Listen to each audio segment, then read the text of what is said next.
Ladies and gentlemen, and so we have reached the final part of our DiverCITY4 conference, the Polish-Norwegian Cooperation Diversity Initiative with regard to the creation of modern solutions in cities.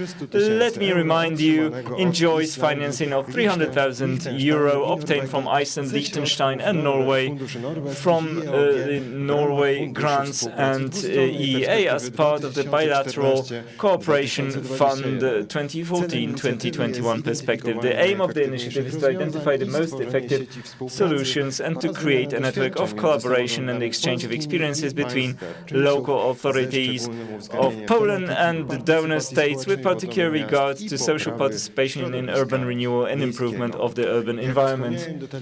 As I've mentioned, we have reached the final part of our conference, whose main component will consist in continuing on the note which has been touched upon just before. We have ended the 4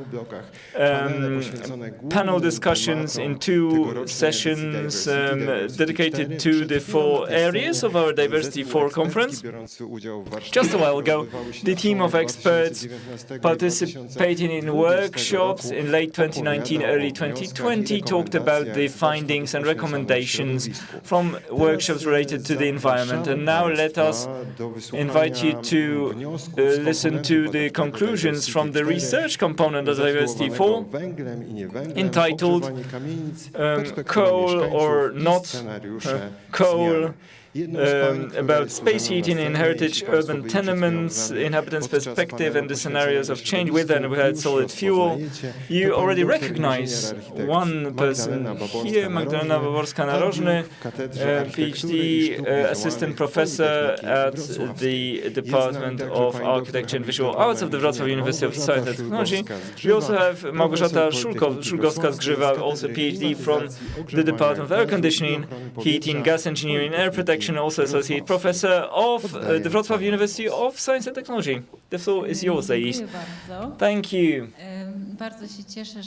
I am very glad that you're here to listen to a very brief explanation of what we found over 1 year of very intensive work in a very large team. Some of the slides you will see will contain a bit more text than I will convey, since the presentation will be uploaded to the DiverCITY4 site and left for you to digest.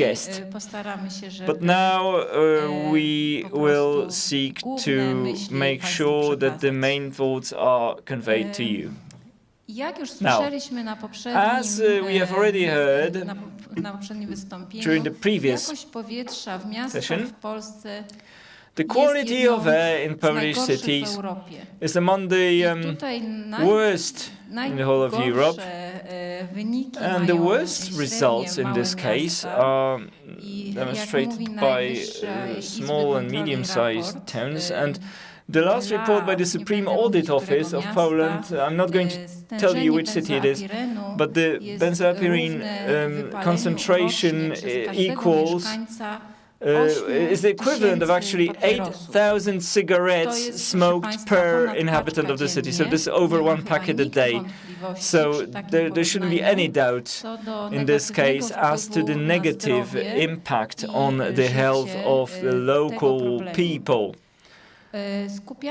We focus here on space heating. And we're talking about household heating using solid fuels, and this is, as we have already mentioned today, the main reason of poor air quality in Poland. The main aim of heating is to provide heat.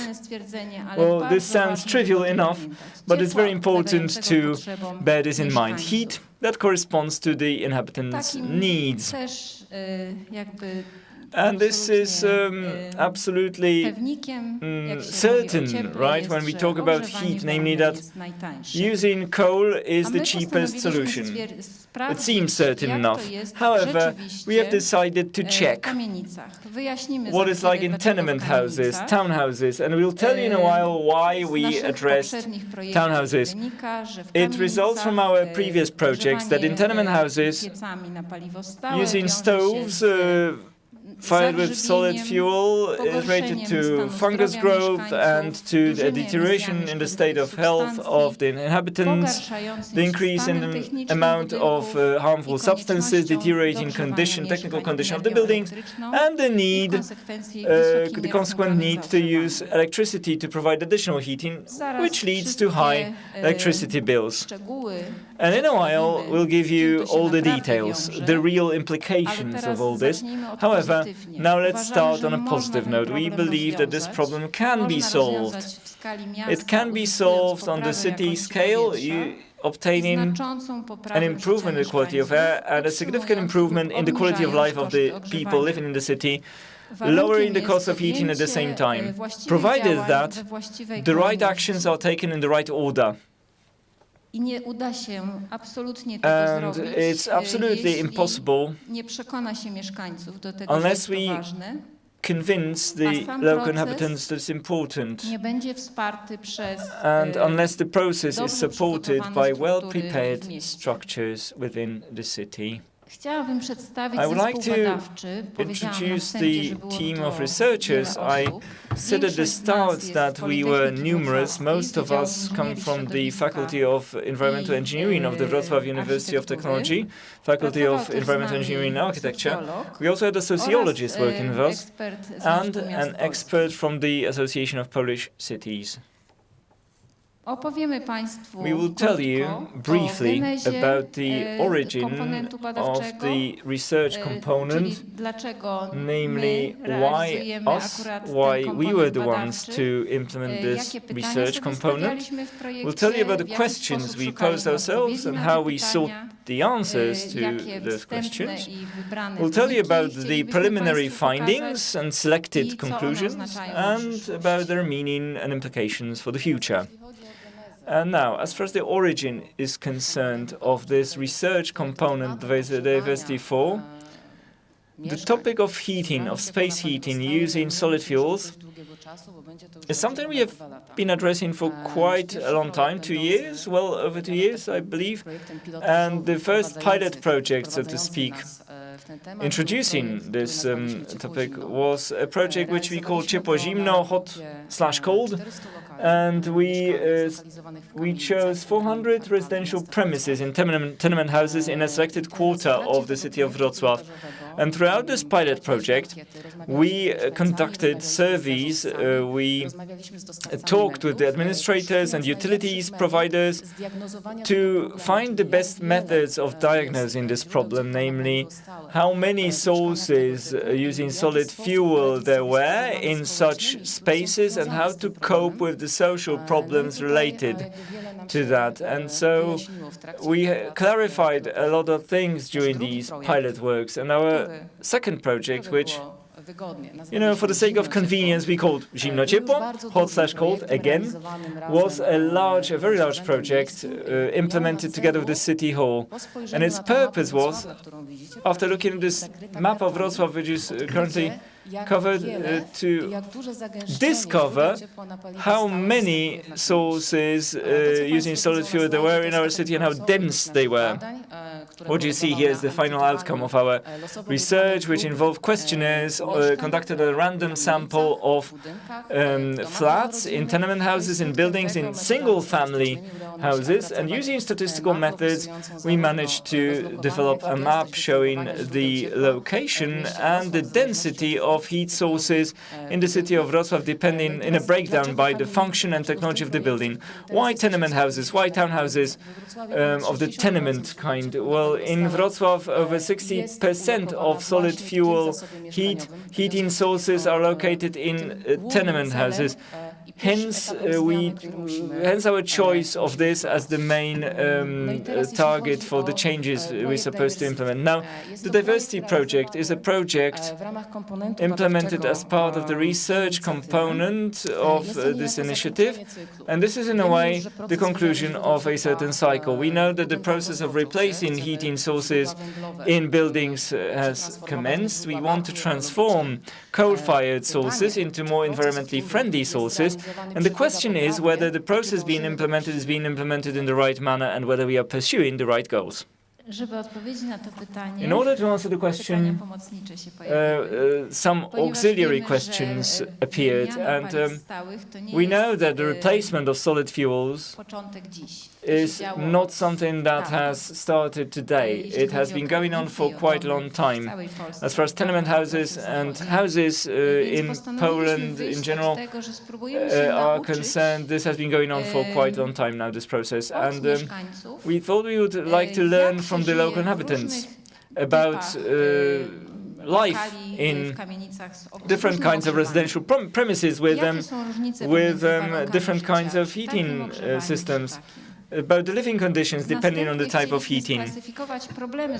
Furthermore, we wanted to classify the problems related to heating. Obviously, we started with emissions and bad air quality, but we shouldn't end here. We should look at it more holistically.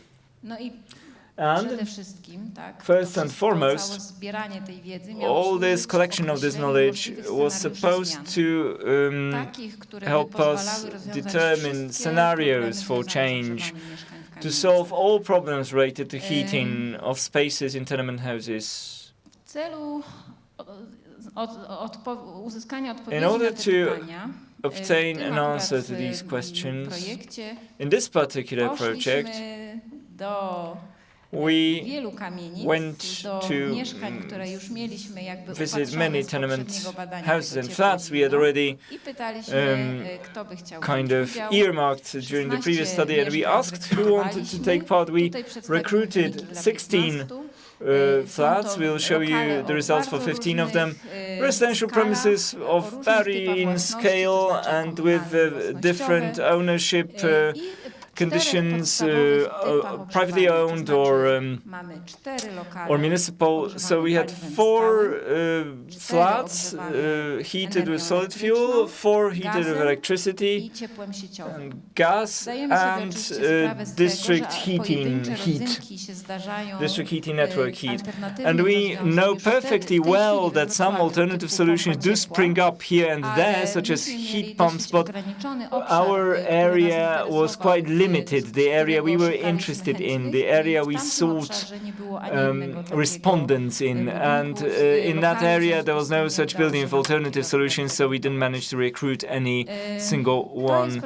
And here, it's a glimpse of beautiful tenement houses in Wrocław. They are beautifully done now, or they are potentially beautiful. And these are the stairwells, the staircases, which are beautiful either now or potentially, and the flats as such. They are different than flats in blocks of flats. The layouts are different. They are totally different buildings, which makes them very attractive and appealing for many young people. And what has been said today in the morning keynote speech, namely that we want to increase density in cities by also replacing the old heat sources and improving the air quality. We are also fighting for the maintenance of this appeal of whole quarters of the city for future generations. So very briefly indeed, what did we do here? One of the main elements of our research involved measuring heat, comfort, and consumption of energy. And we actually distributed a couple of hundred measuring points, allowing us to measure the outside air temperature, temperature inside the flats, humidity, inside, the temperature of interior walls, but also some very important aspects for us, that is the final energy consumption, energy consumed for heating, for preparation of domestic hot water, for cooking, and for supplying other electricity consumers. And so the final energy consumption measurements provided input for further simulations, and they were supplemented, these energy measurements were supplemented by heat return, by heat comfort measures to actually confirm whether the inhabitants are happy with the conditions they live in. We also conducted pioneer surveys, pioneer surveys on the scale of Poland. So over 6 weeks, we were provided with 2,600 questionnaires filled in, and I'm just giving you the details to just tell you that the results you will see in a while are quite a reasonable and reliable picture of life in tenement houses, because we have had a lot of responses. So our fieldwork in 16 flats was supplemented with sociological research supposed to answer the question concerning obstacles to the launch of the process of removing heating sources using solid fuels from the flats. And we performed individual interviews and focus group studies, and we were interested in the institutional perspective and an individual point of view. And we had 3 cities participating in the study due to different contexts, due to different problems. Miasta Nowy Targ and Rydułtowy. So Wrocław, Nowy Targ and Rydułtowy, these were the 3 entities. And so our research basically in Wrocław involved the institutional perspective. I'm talking about a fixed group of people negatively inclined towards the change, and a problem from the point of view of different institutional actors involves partial investments. From the point of view of the inhabitants, fear of costs. The fear appearing also in small and medium-sized towns. A key factor from the point of view of the local inhabitants involved the fear of costs of living, not only the current price of fuel, but also the possibility of estimating this price in the future. And the question of the real costs of ownership, the real cost of use. From the point of view of medium-sized cities, or towns in this case, lack of coordination of different sources of subsidizing the replacement or change. And here in bold, the lack of conviction or the lack of belief about the validity of arguments supporting the alternative sources of heating. And so we'd like to point to the financial aspect, namely that it is not an island in terms of being a real-life factor in life of the local inhabitants. Now what's in store for us is slightly more tiresome, let's say, part of our session, namely concerning the measurement of the electricity consumption. And what you can see on the slide right now showcases the consumption, the end consumption of electricity, of energy. And by end consumption, I mean the consumption of energy that is billed, that is accounted for, and that we have to pay bills for. Now, this energy consumed and shown on the slide was measured and collated against a square meter of surface area, which means that in theoretical conditions, for tenement houses, for all townhouses, assuming that the thermal insulation capacity of a more modern block of flats would be similar, means that, and now note those dark red bars, which set the heat insulation capacity of buildings, obviously excluding some specific cases such as the corner flats that obviously, or those on the ground floor that obviously consume more energy. compared to those that are located inside, let's say, the setup of individual flats in such buildings. Now, what we can observe on the slide is the level of the diversification of the consumption of unit energy, dark red bars, compared to the total energy, is completely disparate when compared with theoretical measurements. Now, given the preferences concerning heat comfort, or probably the imposition of using the energy or actually cutting down on the energy consumption because they could not afford paying bills, actually caused huge differences, huge discrepancies in terms of the energy installation capacity of individual buildings. Now, we might think that obviously these are just indicators, but actually every single indicator for every single building is grounded on specific story of the inhabitants of individual tenements. Consider M15, for instance. This is the bar that we tested, which was the most strenuous for the inhabitants of a given building. Why? Because even though the inhabitants of an old tenement house without thermal insulation, they made the most of ensuring the right ventilation level and the right thermal comfort inside their flats. And since the heat system was provided, the heating was provided partially from electricity and partially from briquet-fired stove, even though they did a lot, the cost of energy consumption was the highest among all those surveyed.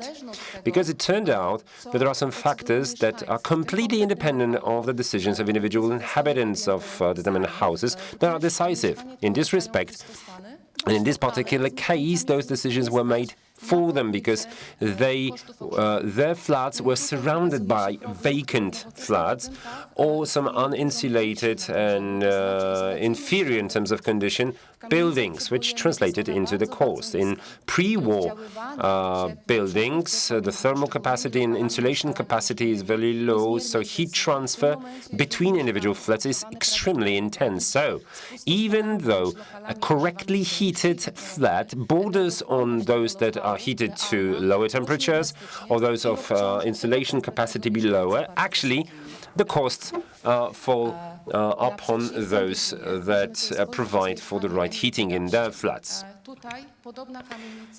Compare that to M11, that's the other way around, a completely opposite situation, with the heating being very low and the cost being low and for cooking also being consumed, not because compared to M15 the thermal energy demand was needed, no. It was simply the coldest flat, the coldest building among in the survey period from October to April. The average temperature was 16 degrees Celsius, which is obviously significantly below the thermal comfort. So talking about the thermal comfort is absolutely out of question here. But obviously, the inhabitants of this flat drastically reduced not only thermal energy but also hot water, and so their bills fell significantly. The first four flats, M15, 14, 13, 12, were heated with solid fuel, and energy absorption was quite diversified here, which did not stem directly from the thermal insulation capacity, but rather from the level of ventilation, thermal comfort, and the thermalation, unfortunately, is also reduced significantly, not to reduce the bills, but also it was due to the location within the old tenement house, the location of the given flat. Here, the low consumption of energy resulted mainly from the inhabitants reducing the temperature in their flat significantly. Then started, let's say, a series of four flats from M8 to M5, these here bars, those that are heated by means of central heated and district heating systems. The energy absorption of these flats theoretically lower than that of subsequent four flats, M4 to M1, that were heated from a gas-fired boiler. In practice, this is not the case. This is not certainly the case because gas-fired flats as this is one of the cheapest sources right now, actually enable the inhabitants to maintain the correct thermal comfort. However, on account of the gas being the fired fuel, the temperature was slightly lower. How does it translate into the energy cost? In flats during the survey in square meters of surface area? Theoretically, you can assume that heating sources fueled by fired by solid fuels were the cheapest, but it turned out that when inhabitants were trying to maintain the right thermal comfort in M15, it turned out to be the most expensive one as far as the utilization of the heating source is concerned. So it is not the case that the solid fuel-fired heating systems generate a low cost. In flats M14, 13, 12, and 11, the bills dropped, but it was not on account of the reduced cost of energy consumption, but on account of the reduced thermal comfort, which is significantly different than that of, for instance, M13, flat M13, where the consumption of domestic hot water was not on the right level. Another interesting aspect of our survey is that of the comfort of use of domestic hot water. Part of the inhabitants drastically cut down on the consumption of this water. Some others resorted to some other resources, like in flats M8, M9, where there were no bathrooms, so no access to domestic hot water, which might seem that they didn't generate any negative impact on the environment, but in practice, they didn't generate it because of the very simple reason they simply didn't have the capacity to take a shower. So, when tackling a certain specific problem like that of heating of tenement houses, one should obviously take that into account as well. Now and again, we have this interface between our conclusions and the keynote speech and the keynote speaker encouraging us to obviously drastically cut down on consumption of energy. Now, the question arises, what's the right point to which we should try to aim, and at which point actually our quality of life is too much reduced, too drastically reduced, and in which cases, obviously, the inhabitants were simply forced to reduce the living standards, living quality on account of the economic premises.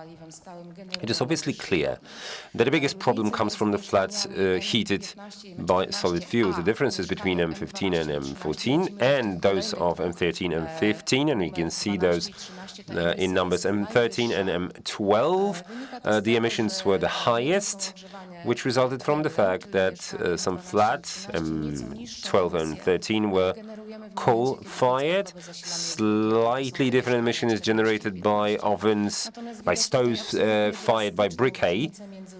But the differences between the solid fuel-fired flats and others, non-solid fuel-fired flats, are drastic.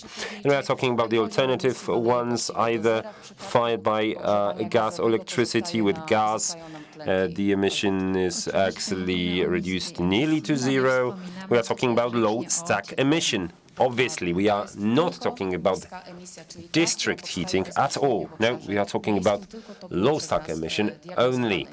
These are the only cases that we diagnose. We were completely disregarding the district heating cases.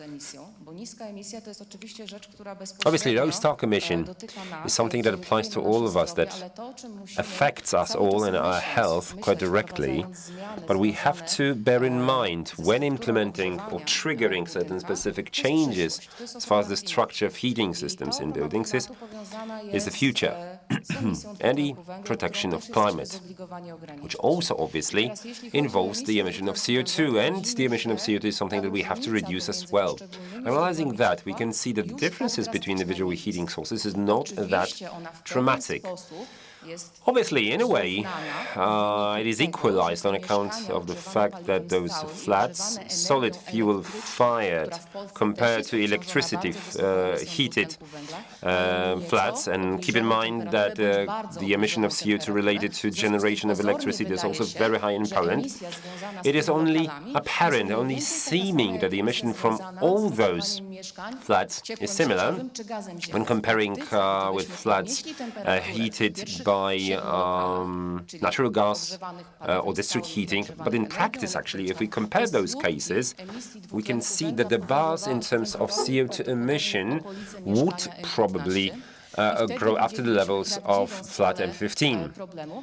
Only then could we observe the true problems, true scale of the problem. But in this slide, we can see that natural gas, district heating, electricity heating, well, virtually eliminate a problem. But in terms of climate protection, all of these sources generate problems, either larger, either greater, or slightly more reduced. So in our studies, we were thinking what to do to reduce the highest emissions, and secondly, what to do when dealing with those flats that are already heated by combustion of natural gas or by district heating, in order to pursue the goals set for the carbon neutral Europe for the year 2050.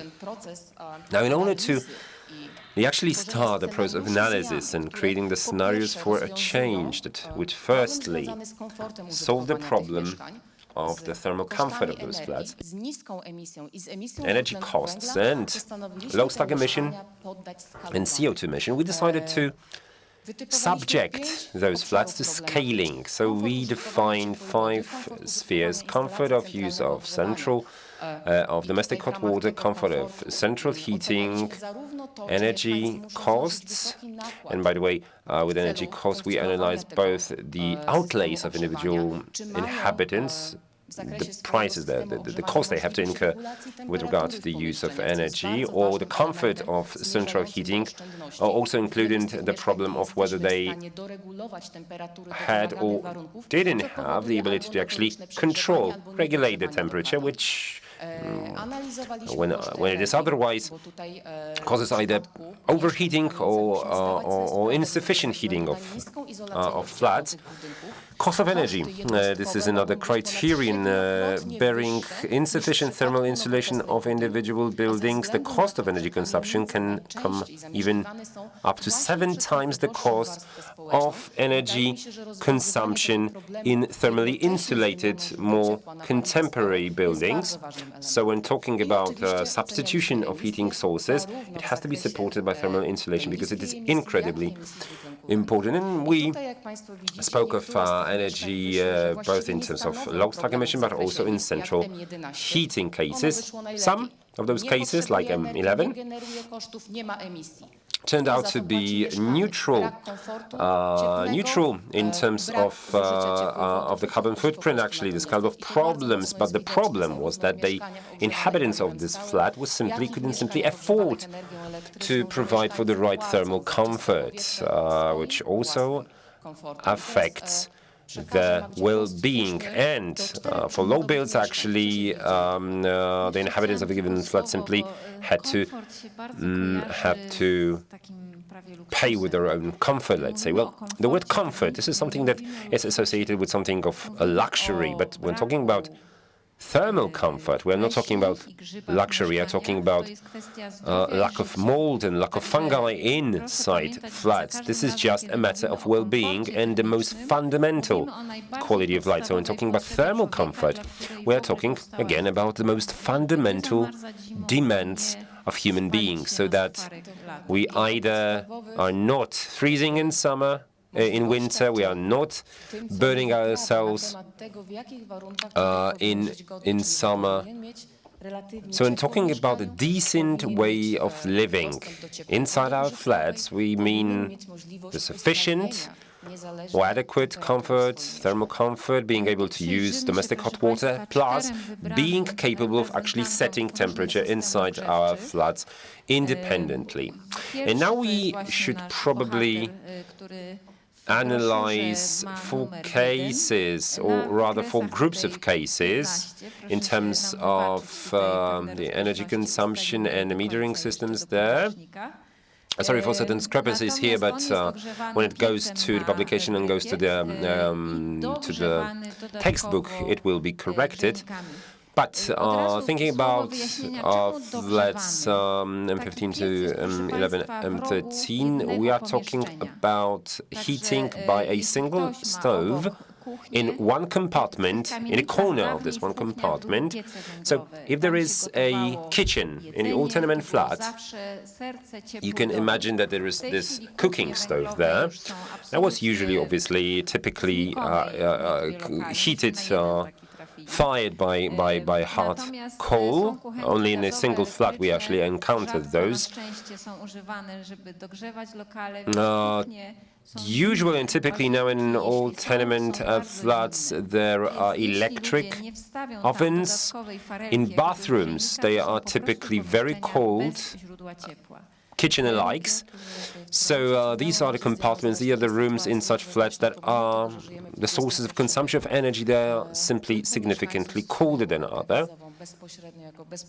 We also had those cases like the natural gas-fired oven being used as a heating source for the entire flat, which actually translated into natural gas being the source for heating in 20%, and that was the flat that used to have a coal-fired stove.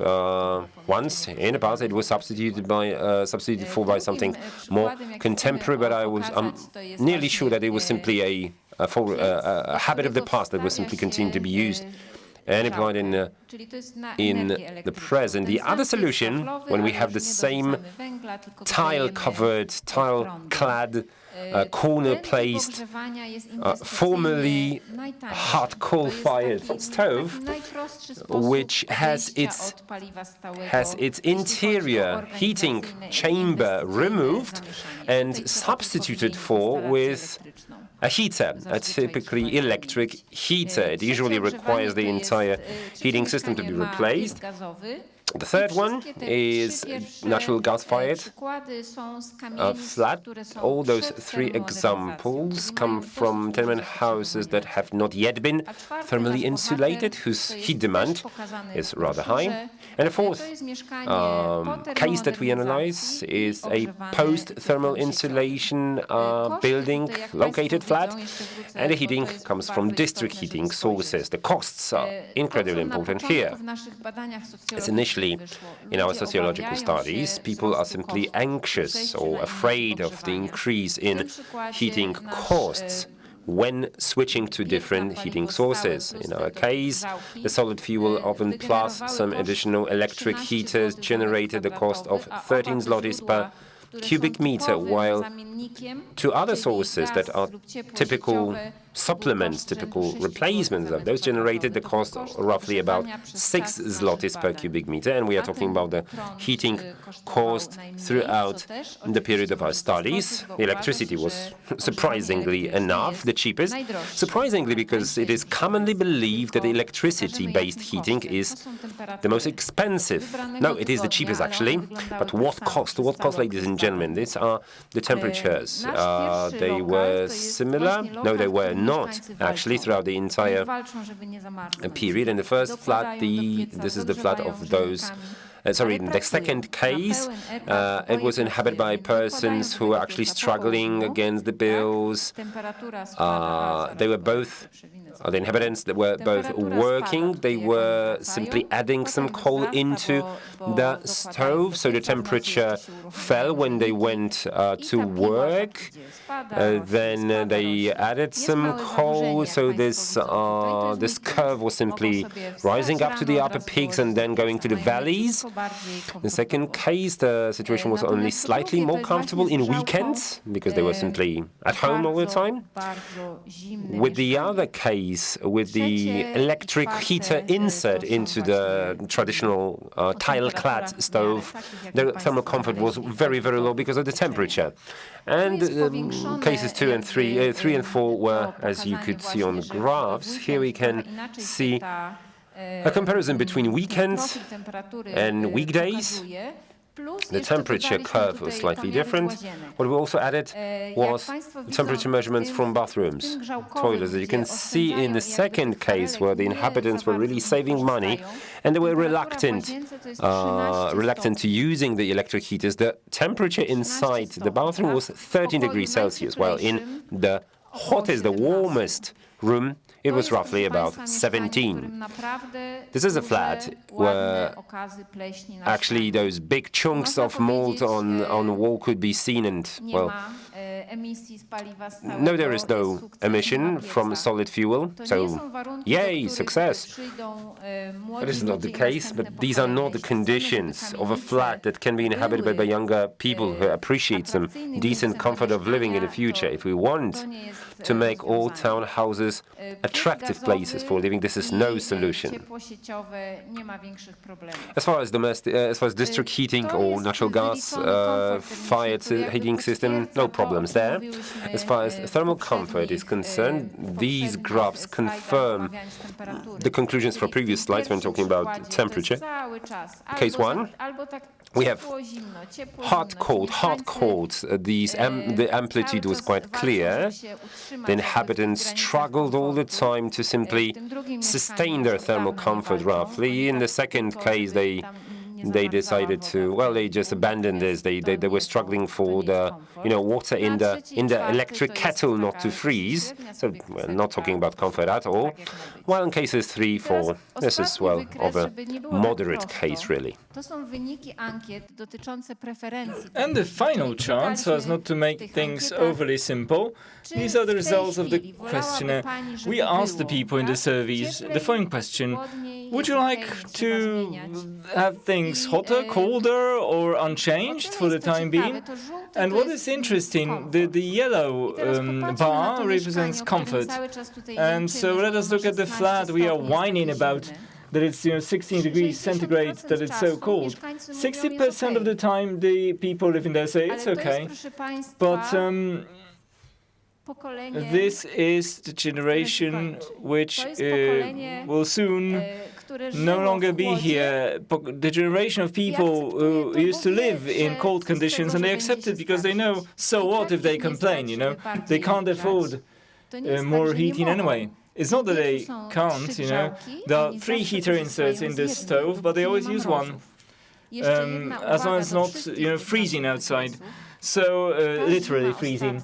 And so, this last winter, when we conducted the questionnaires, well, the last winter was very warm, and this might continue, actually, because climate change has been real. And for the people with the heater inserts, they actually recollect every frost as a tragedy. This is a very difficult moment. But those who fight for this comfort, and our sort of standard comfort chart, this used to fluctuate, but they would almost always like them to be cold, to be hotter. They are always cold. And the result of this is that the walls are cold, the floor is cold, and it's a totally different standard of the building, and this particular aspect can be improved mainly with thermal upgrading. There is no other way, virtually. But if you use gas and district heating, then most of them are comfortable for most of the time, but, sometimes colder, sometimes hotter. But, okay, but we would elaborate on this if we had 3 hours, but we only have half an hour. So, now looking at these results of temperature measurements inside measurements of thermal comfort, our measurements of consumption of domestic hot water, access to bathrooms, and access to adjustment of temperature inside, our first assumption for the development of scenarios for change was letting these people or allowing them to live in relatively comfortable conditions. I'm not talking about ensuring consumption of water at the level of 100 liters per person or 22 or 23 degrees in wintertime, as far as temperature inside is concerned. I'm talking about just the basic rudimental consumption of water of 40 liters per day per person, just normal temperature and access to domestic hot water rather than lack thereof. So, this is what we can see in the results describing the scale of the problem. Nothing happens if we do this. We leave the current existing heat source, but we just assume that the people living there, they heat the flat up additionally to 20 degrees Celsius, and they use domestic hot water. And it turns out that most of these flats heated with solid fuels can solve their problems. Of course, there are still some central heating problems related to the fact that the stove needs maintenance, that we don't have temperature adjustment in the room. In the flat, one of these flats which had a gas-fired boiler also revealed this problem because the boiler had automation control slightly damaged, and this led to problems with adjustment of temperature. So the people living there had to ventilate the room to adjust the temperature to their needs. But to recapitulate, we got rid of the problem of heat comfort, and now the scale of the problem looks totally different inside the flat. Now the real emissions can be seen, the real energy consumption rate, and the real costs of heating of these flats.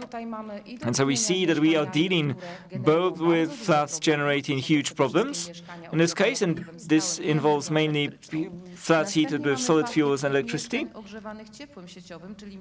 Then we have those using district heating, so 5, 6, 7, and 8, and they look quite well, especially flat number 7, M7, which is located very, very nicely in the tenement house. It's also, the tenement house has been in part thermally insulated, and it's quite warm anyway, so it improved the thermal comfort there. Also, natural gas fired heating for the flats, they look quite nice. Either the people living there insulated their flats themselves, or otherwise some decent parameters have been obtained. And obviously, these comparisons, these comparable data, you need to assume a margin of error, because you need to be aware of the fact that a certain scope of comfort Magda talked about is allowable. Someone might want to have 19 degrees and someone else might want 21. Someone will consume 20, 30 liters of hot water per day, and someone will like to consume 60 liters. So there's quite some diversity in terms of the costs that might appear and consumption, but we just brought it down to the same level, and this is where we started our work on what can be done to improve the situation. And yes, here once again, ladies and gentlemen, electricity used to heat flats, the costs are high. However, the ones with solid fuel, there's a higher level of costs compared to those with gas or district heating. Yes, exactly. Especially those using briquet, which is not a cheap energy carrier. Actually, it's comparable to district heating. And we propose two scenarios for each of these flats for change. Some of these are positive or very positive, and some others we generated more to show the people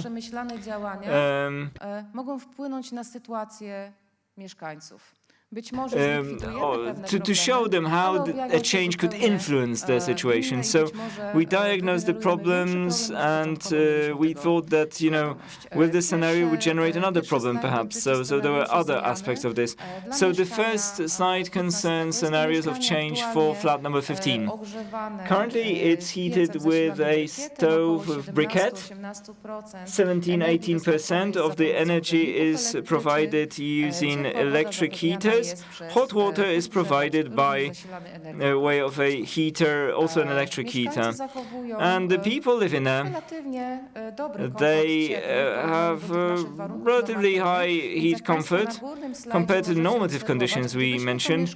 So here, if you can see that if we use these scales in the previous slide, if we brought it up to the comparable conditions, then the costs of use or the energy consumption would go up very slightly. That's only 9 to 12% more in terms of the cost that people living there would pay. Also, the flat is located in a tenement house which is absolutely deprived of heat insulation. It's also actually close to some areas which have been deserted, and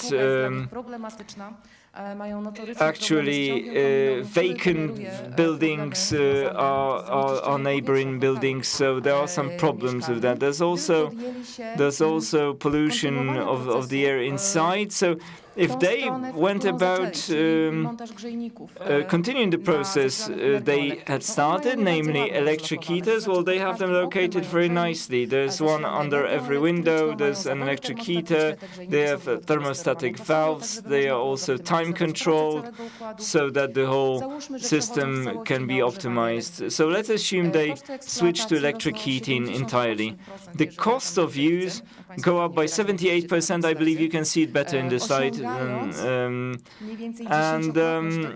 Actually, it actually reaches levels nearly close to a modern flat, a modern building.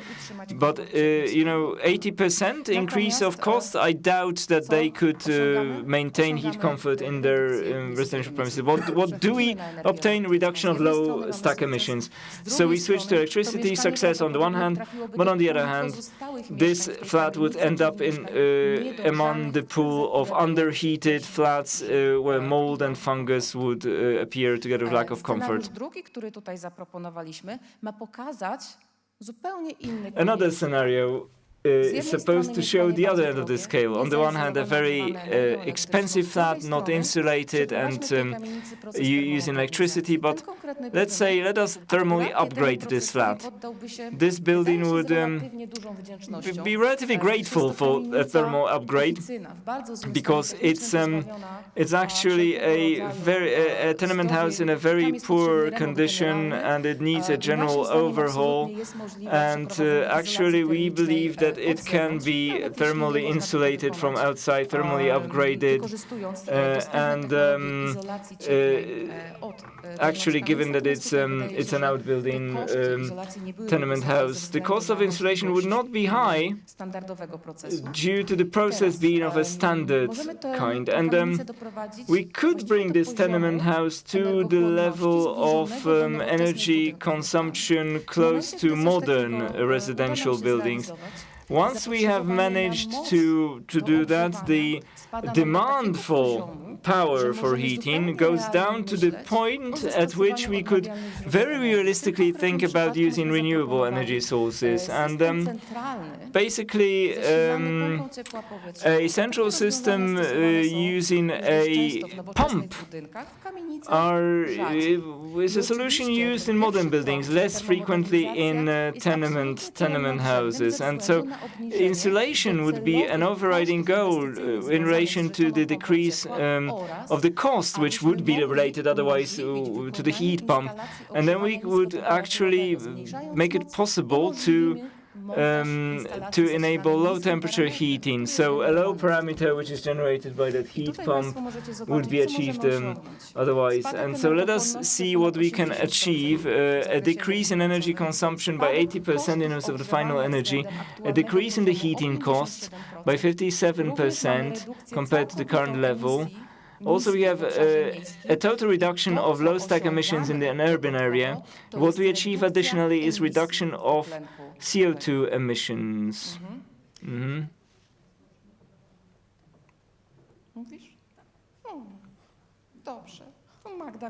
Good then. So Magda actually prohibited me from talking about another fat, which was very interesting. Yes, look at the brochure if you like. But yeah, she told me not to.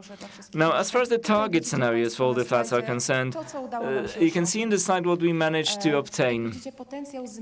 As you see, the potential for change latent in these pre-war tenements is huge. So we could go down from a scale of 20 in the evaluation of the problems to the scale of 3.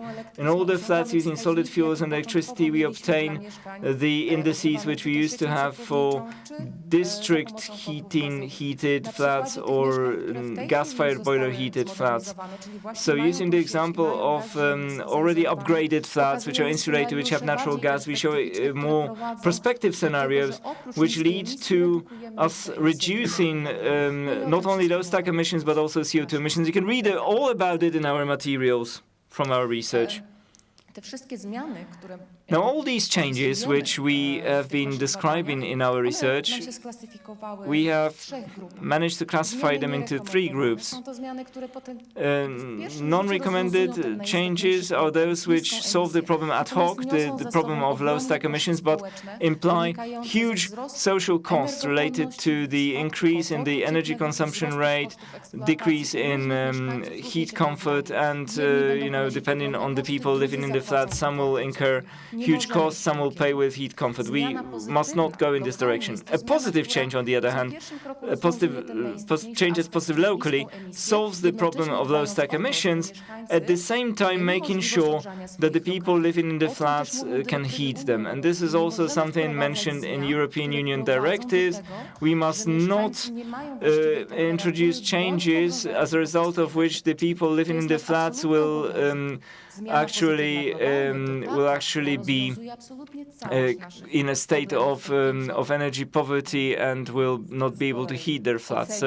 So our evaluation of low stack emissions, costs, energy consumption, energy intensity, and social costs. So what we are supposed to do by the end of 2050, 0 emissions and the decrease in CO2 emissions will be achieved. So what should be done in order to achieve all this?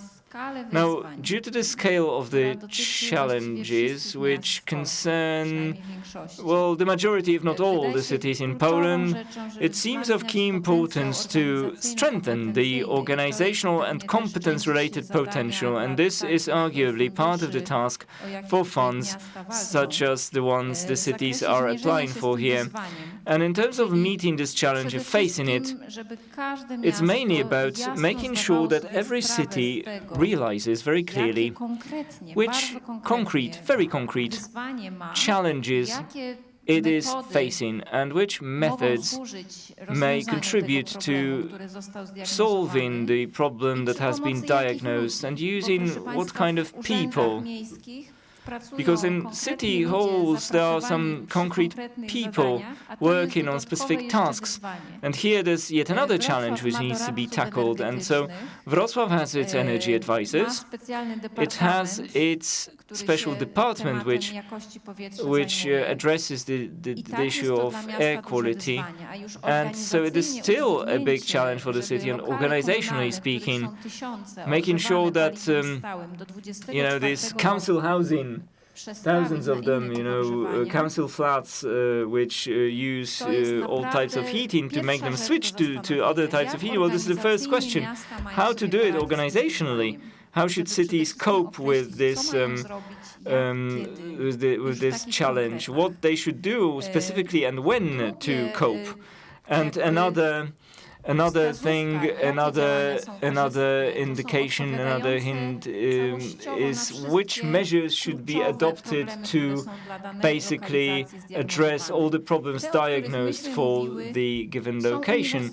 And what we have mentioned, this is a universal problem. Everyone needs the right temperature and costs they will be able to incur, emissions will get rid of, but the local context is tremendously important. And based on an understanding of the local context, it is important to determine the direction in which we can proceed locally. There are cities in Poland that have been coping excellently because they have, I don't know, geothermal energy or have some amazing conditions for wind energy, for instance, or recognizing this, identifying these things, this is of key importance. So what has been mentioned today, these are not just one-off decisions and they will solve the problem. This is about building a strategy that makes sense. Now, the departure from solid fuels plus upgrading, I know that this is nothing new really, but we wanted to really demonstrate these results, that this is serious. It's not only a slogan. It's a matter of the health and life of people living in flats they are unable to heat.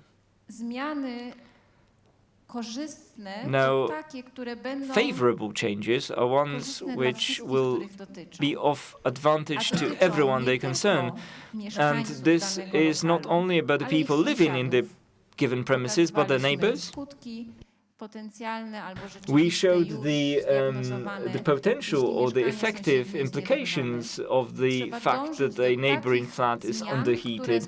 So we should strive to achieve changes which will lead to all flats being heated to more or less similar temperatures, not necessarily equal temperatures. 1 or 2 degrees don't make a change, but 4 or 5 make a huge difference. And strengthening all kinds of measures that strengthen the local or national policy in terms of the improvement of quality of air, what Brit from Norway talked about, and Svava from Iceland talked about. Cohesion, coherence of communication on the national and local level, this is of key importance because there are different instruments which can be complementary, mutually complementary to achieve the goal, and it is no easy goal to achieve. And what Gosia said, showing the final scenario for change, changes which are clear, legible, and which operate on a long-term basis. Once we have to answer or respond to the low-stack emission challenges and zero-emission challenges in terms of the EU, we are a member state of the EU, so I'm thinking about measures that bring us closer to this goal rather than constituting a detour. And these investments we're talking about here are not investments that cities or their inhabitants undertake every 5 or 10 years. In Poland, the reality is rather 20 years, every 20 years. Thermal upgrades, some of these buildings have not undergone thermal upgrading, thermal modernization since the war, the last war. And so this is, the goal is to make us solve several problems in one go. And by the way, we'll, as a kind of side effect, let's call it this way, we'll manage to maintain the tremendous appeal of these buildings for future generations of people who will never in their lives want to, after coming back home from work, they'll never want to add fuel to their stove because nobody wants to live in these conditions at this day and age. So thank you very much. And if any questions, if we manage to answer any questions in the time we have left, then we'll be glad to do so.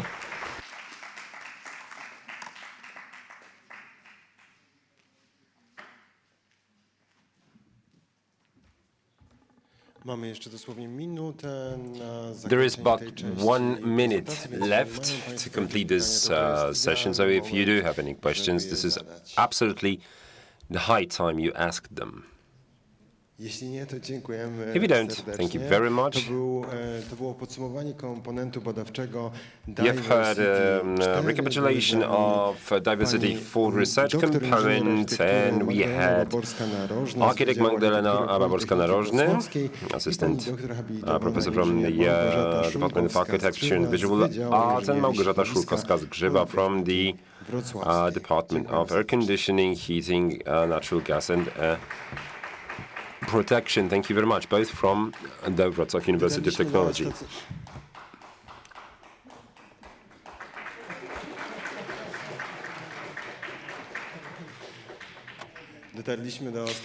So we've successfully come to the very last item in the agenda of this conference commonly known as DiverCITY4, and that will be the recap of what has already been achieved over the entire DiverCITY4 process.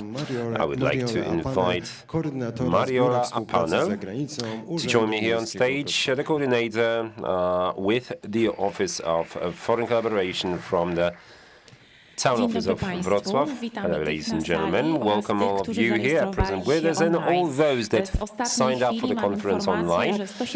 Latest news tell us that 170 persons have joined the DiverCITY4 conference online. Well,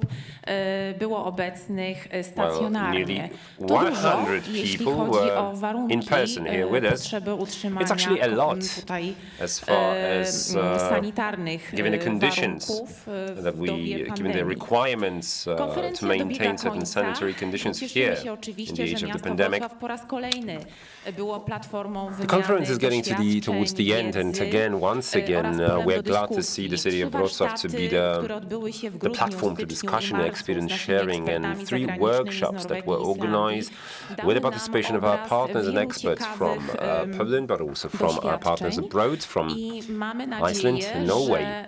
Gave us a lot of food for thought and a lot of experience sharing. So I am hoping that only towns and municipalities that are potentially applying for co-funding from Norway grants or EA grants will make the most of the interesting ideas that were shared here, or become inspired by what has been said.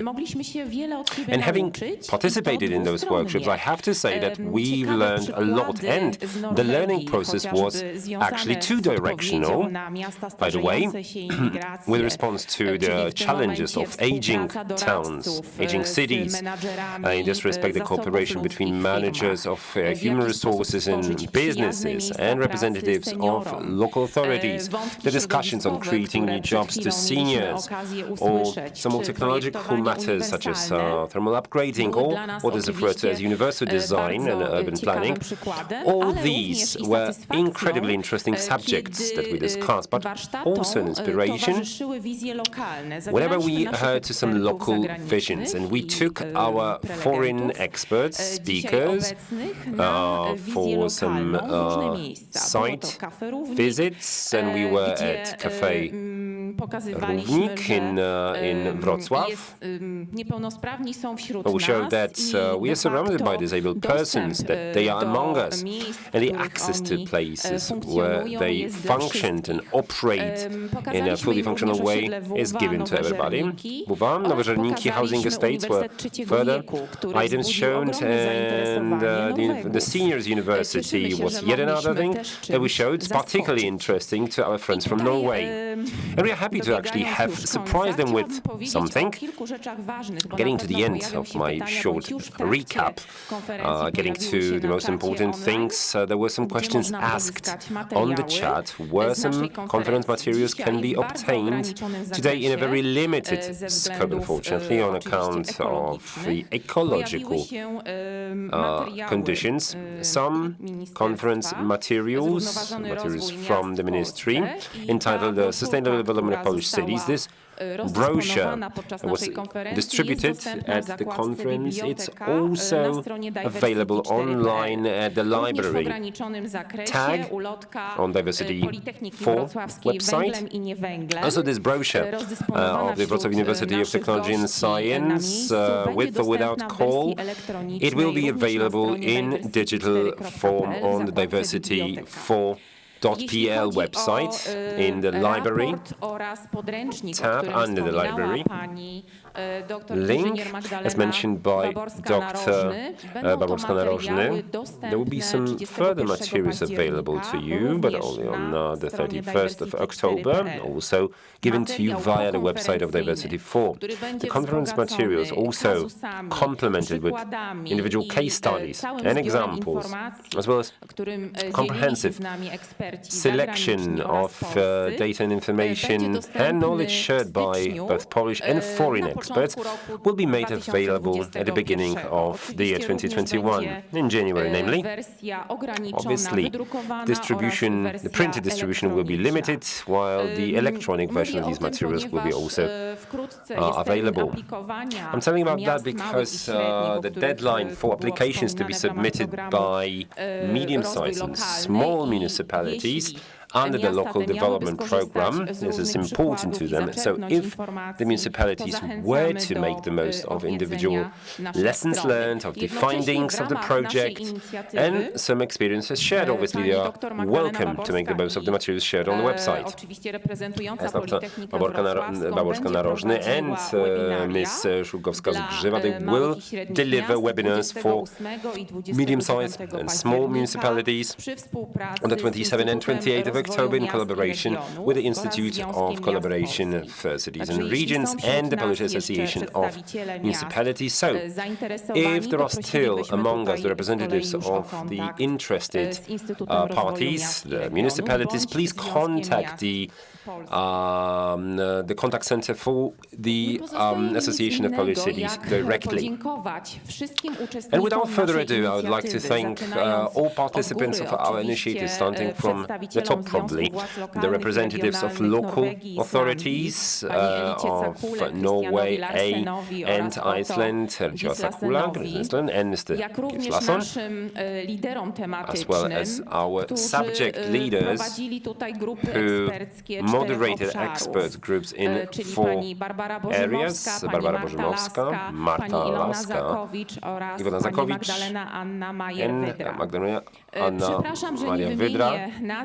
These were the persons, and sorry for mentioning all the experts here. Well, that was quite a bunch, quite numerous a bunch, but again, I thank each and every one of you, especially for our remote and online collaboration after the pandemic-related lockdown was introduced. It was incredibly difficult, but yet we managed. And today is the day without car, the 22nd of September. It's a nice opportunity that we have this conference on this day. Let me just remind you again that the organizer of the conference is the NGO that promotes Congress Tourism Convention Bureau based in Wrocław, mentioned here a couple of times, to which we would like to thank a lot for providing all the furnishings, equipment, for enabling the connectivity and for the comfort of all of us here during the conference. Should you have any more questions, we are at your service. We'll be glad to support you anyhow, any way we can. I'm talking on behalf of the Municipal Office of Wrocław, the Department of European Funds, and my unit, the Foreign Collaboration Department. We'd like to thank representatives of the Polish Association of Municipalities who took part in this initiative with us.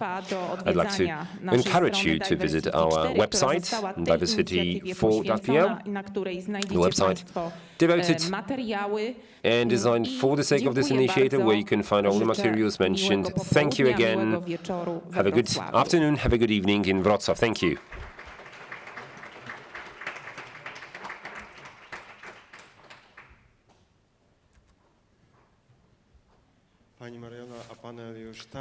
Ms. Mariana Panel has already recapitulated the entire conference and said exactly where you are invited after the completion of the DiverCITY4 conference. There is little left to say, but to thank you again. Thank all the participants being present with us here at the Wrocław Conference Center, but also thank all those present with us remotely via the internet. internet. Thank you for being with us at this absolutely unique and special, long-awaited DiverCITY4 conference.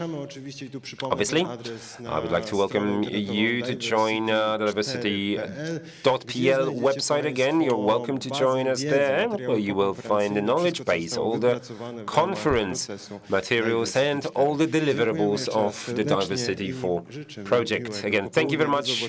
Have a good evening. See you next time.